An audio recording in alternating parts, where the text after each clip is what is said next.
Hello दोस्तों। तो आज हम लाए हैं आपके लिए आईटीआई इलेक्ट्रिशियन में। आपका हार्दिक स्वागत है। तो आज बात करते हैं आईटीआई में मोस्ट इम्पोर्टेंट आने वाले क्वेश्चन। एग्जाम में जो कुछ क्वेश्चन होते हैं और नहीं समझ में आते तो हम यहाँ पर मोस्ट इम्पोर्टेंट क्वेश्चन कराएंगे तुम्हारे पेपर के हिसाब से। तो स्टार्टिंग करते हैं। Electron, proton, neutron. तो हमारे तीन होते हैं। ये किसी अणु में पाए जाने वाले ये छोटे छोटे कण होते हैं। तो बात करते हैं, एक नाभिक में जो होता है ये न्यूट्रॉन होता है और प्रोटॉन होता है। और जो हमारे ये होते हैं ये इलेक्ट्रॉन होता है। इलेक्ट्रॉन हमेशा क्रिया करता है। अगर इस कक्षा को हम तोड़ेंगे तो पहले तोड़ते हैं हम के में, फिर एल में और एम में। तो के पर जो इलेक्ट्रॉनों की संख्या होती है वो 2 होती है, अधिकतम संख्या। और एल पे जो होती है वो 8 होती है। और एम पर जो होती है वो 18। और एन पर जो होती है 32। मानो कि आपके एग्जाम में आ जाए कि किसी अणु में या इलेक्ट्रॉन में एम पे अधिकतम संख्या क्या होती है, तो आप बताओगे 18। बात करते हैं प्रोटॉन।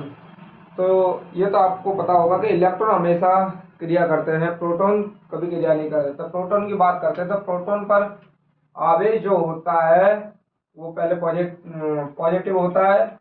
और इस पे जो आवेश होता है इसका होता है 1.6 इंटू 10⁻19 कूलाम।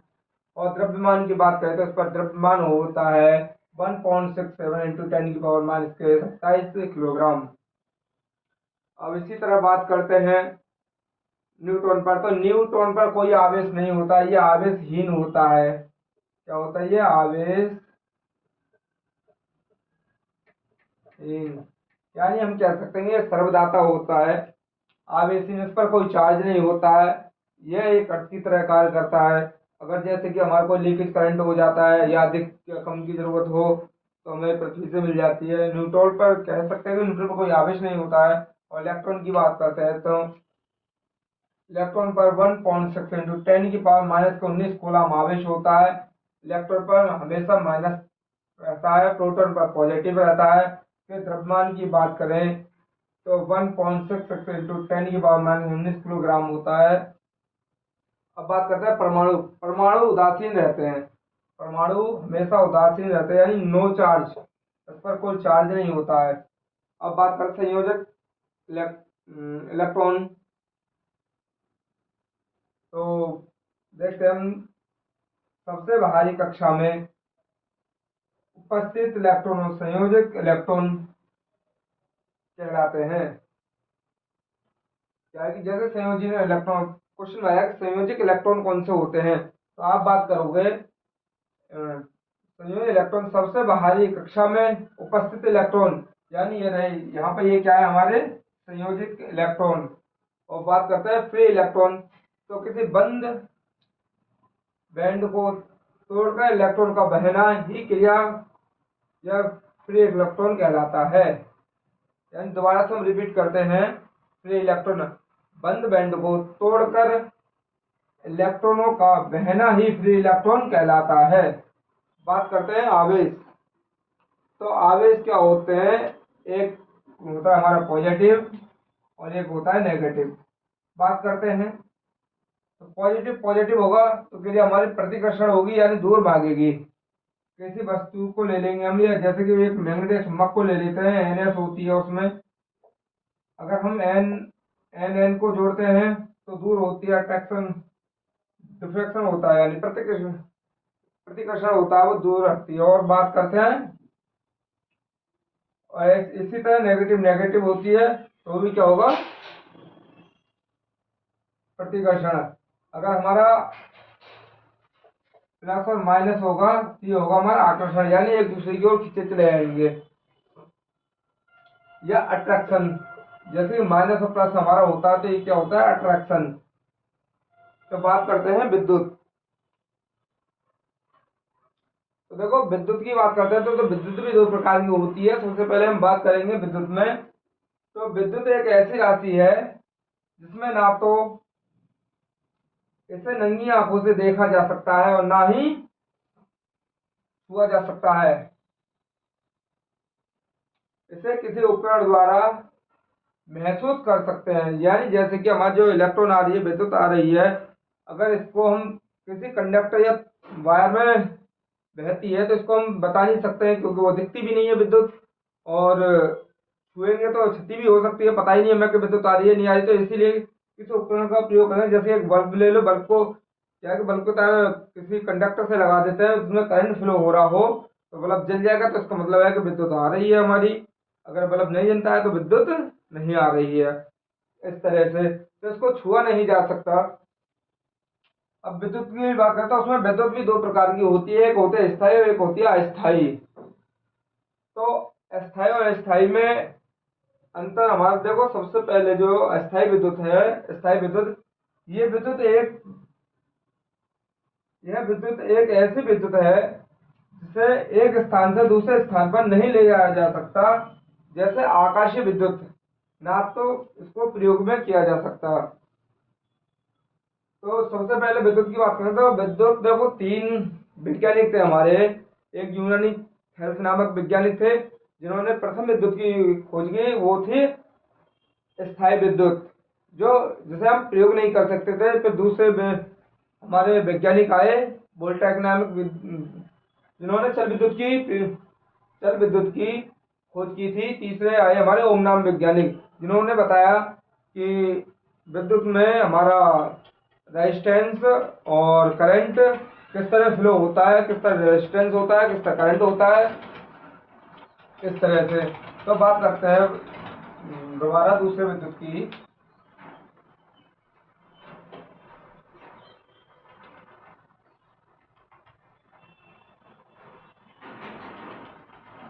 जो मैं लिखा रहा हूँ उसे अपनी किसी नोटबुक बना के लिखते जाना, क्योंकि ये हमेशा काम आने वाली चीज़ है। किसी भी एग्जाम में बैठ जाओ तो एग्जाम में दो चार क्वेश्चन मिल ही जाते हैं आपके लिए। तो हमारी बात करते हैं अस्थायी विद्युत की।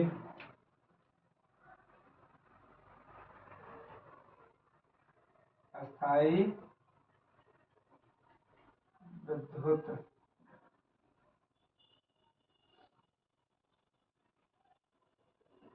देखो, इसमें जिस विद्युत को एक स्थान से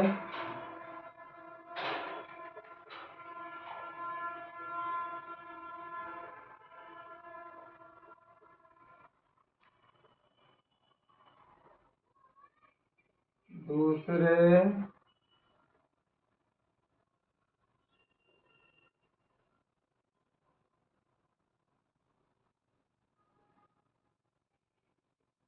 स्थान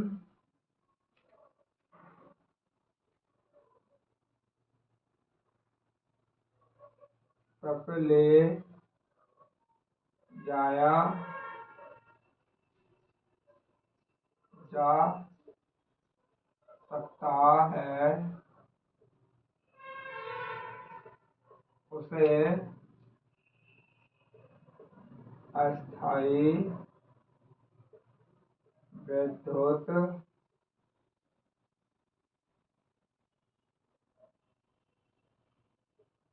कहते हैं।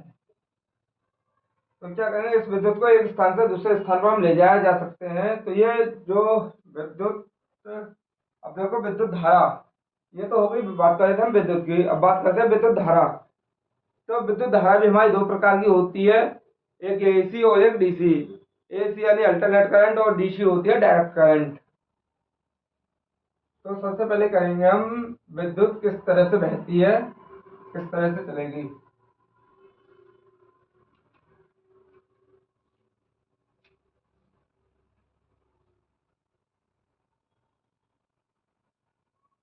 ये कोई कंडक्टर है आपका,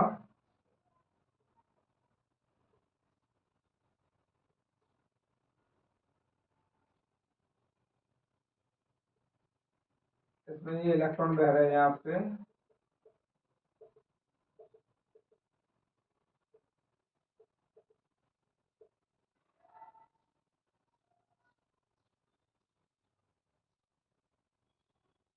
ये आपने कोई सेल जोड़ दिया,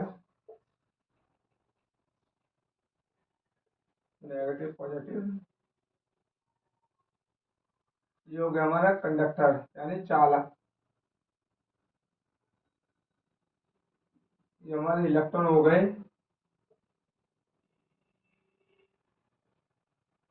तो बात करते हैं विद्युत धारा। तो देखो, एक आसान भाषा में मैं समझाऊं आपके लिए।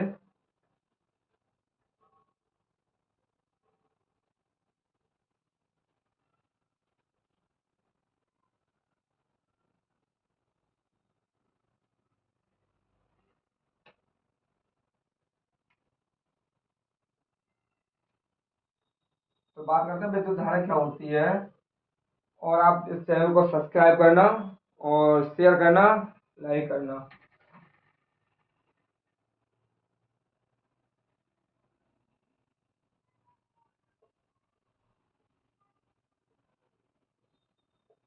विद्युत धारा, विद्युत दर का क्या होती है? इलेक्ट्रॉनों के प्रवाह की दर को हम विद्युत धारा कहते हैं। इलेक्ट्रॉनों की प्रवाह की दर को, या कह सकते हैं इलेक्ट्रॉन की प्रवाह, या इलेक्ट्रॉन की प्रवाह या आवेश, सॉरी एक मिनट मैं और शॉर्ट करके कराता हूँ इसमें।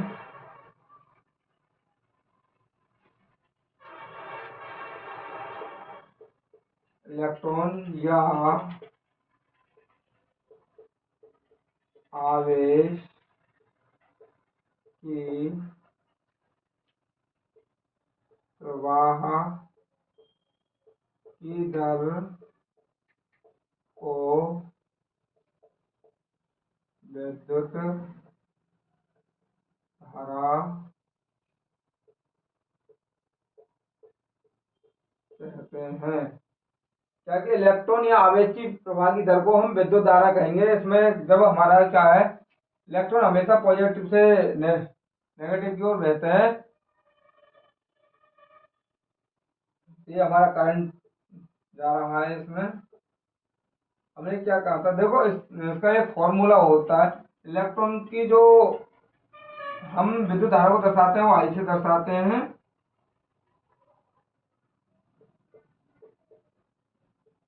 विद्युत धारा को आई से प्रदर्शित करते हैं और इसकी यूनिट होती है एम्पियर। तो फॉर्मूला आता है हमारा आई बराबर क्यू अपॉन टी। तो देखो इस तरह से हमने कहा था इलेक्ट्रॉन या आवेश की प्रवाह की दर को विद्युत धारा कहते हैं। तो क्या विद्युत धारा, देखो एक इससे ही आसानी से याद हो सकती है हमारी। ये क्या विद्युत धारा हो गई है, आई क्या होगी विद्युत धारा, आवेश की प्रवाह की दर, इसकी प्रवाह की दर, दर क्या होता है समय, तो हम क्या कहते हैं विद्युत धारा कहते हैं। या आई बराबर क्यू अपॉन टी।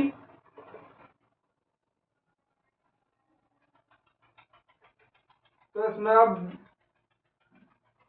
विद्युत धारा की प्रवाह से हो गई, इलेक्ट्रॉन या आवेश की प्रवाह की दर को विद्युत धारा कहते हैं।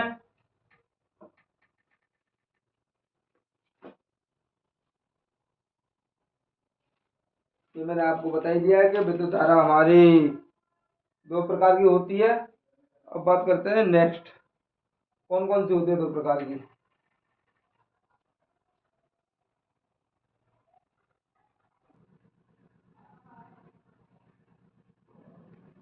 तो विद्युत धारा के बाद हम बात करते हैं वोल्टेज यानी विभव। ये कहता है किसी धनात्मक इकाई आवेश को अनंत से किसी बिंदु तक लाने में किया गया कार्य। यानी कोई यह एक धनात्मक धनात्मक इकाई यहाँ से यहाँ तक लाने में किया गया कार्य, वही क्या कहलाएगा, हमारा विभव कहलाएगा। तो विभव होता है हमारा V बराबर W अपॉन क्यू।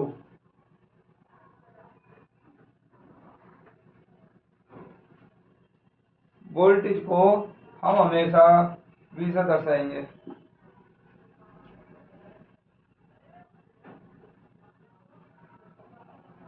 वोल्टेज को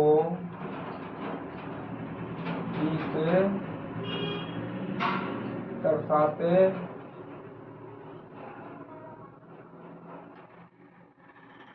हमेशा V से दर्शाते हैं। इसकी यूनिट होती है, बात कर देखो, जो होता है V बराबर W/Q। तो V वोल्टेज होगा, W कार्य और Q हमारा आवेश। तो ये कह रहा है किसी भी धनात्मक इकाई आवेश में अनंत बिंदु तक लाने में किया गया कार्य, क्या लाने में किया गया कार्य, W क्या हो गया हमारा कार्य, वही क्या कहलाएगा, हमारा वोल्टेज कहलाएगा। इसकी यूनिट होती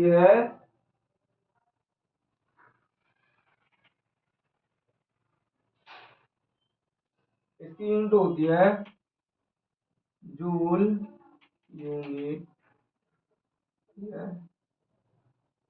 जूल प्रति कूलम।